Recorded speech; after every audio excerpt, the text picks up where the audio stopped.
Now, the name of my talk is Remember the Ice and Other Paradigm Shifts. It's about how taking a look at the words that you use to convey your message will make a lot of difference. They'll actually make all the difference.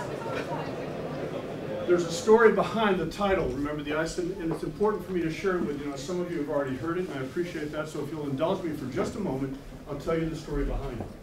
I used to live in Phoenix, Arizona, back in the early 90s, 1991. I had just finished my training with Tony Robbins, certified in neuroassociative conditioning systems.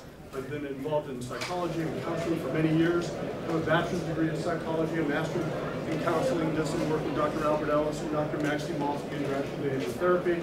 So I've been fortunate enough to work with some pretty powerfully minded people, very smart people. And in the process of doing so, I have a love affair with the juxtaposition of words.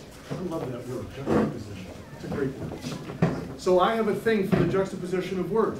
Now, when I returned back from Tony's training program from Hawaii in July of 1991, I live in Phoenix. Where I lived in Phoenix, there was a little convenience store right across the street from me.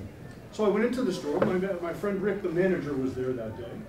And I walked in and I said, Rick, how you doing? Things, hey, where have you been? I told him what I was doing.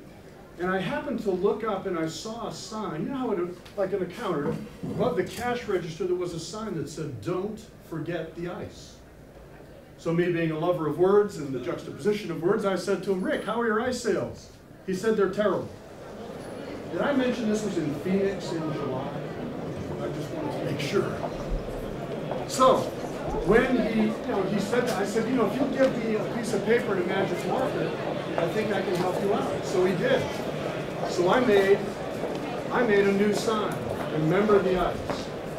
Put it up, stayed away for about a month. When I came back, he was in the store, behind the counter, looking out the front window, saw me coming across the street, tapped on the window, hey, you, come here, I gotta talk to you. So I came back over, I came across the street, I met him out in the parking lot, right next to the ice box, where the bags of ice were. And he said to me, what did you do? I've been selling ice like crazy. Now I see this lovely lady right here, she's grinning, she knows where this is going.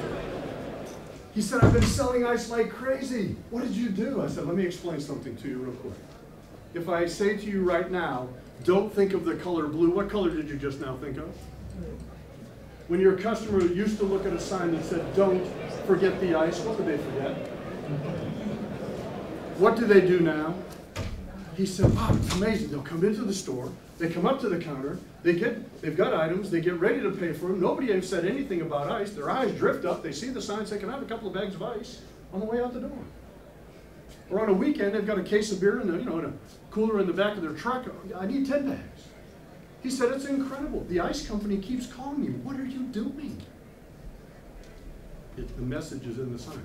See, the message right here, there's power in the clarity of your articulation. It's 9 words that when they're juxtaposed in this manner is one of the most powerful statements you can learn, in my opinion. There's power in the clarity of your articulation. In addition to there being power in the clarity of your articulation, there's also power in the physiology of your articulation. And one of the things I want you to be able to walk away with today is something that you can use immediately and understand and go, wow, that makes so much sense. So, here's an example of it. How many of you have children, please? Raise your hand. Please, good. Keep them up, please. No, keep them up. How many of you, at one time or another, to your children have said something like this? Don't you do that ever again, and by gosh, this time I mean it. Anybody ever been there? Great. What do they usually do? How quickly? Watch this. And because this time you said, this time I mean it, they do it with enthusiasm. And you as the parent get frustrated because why are they doing that with enthusiasm? Because you told them to. See? Don't think of the color blue. Don't think of Elvis Presley in a white jumpsuit driving a gold Cadillac. What color's the car? Don't think of the pink elephant in a blue tutu. What color's the elephant?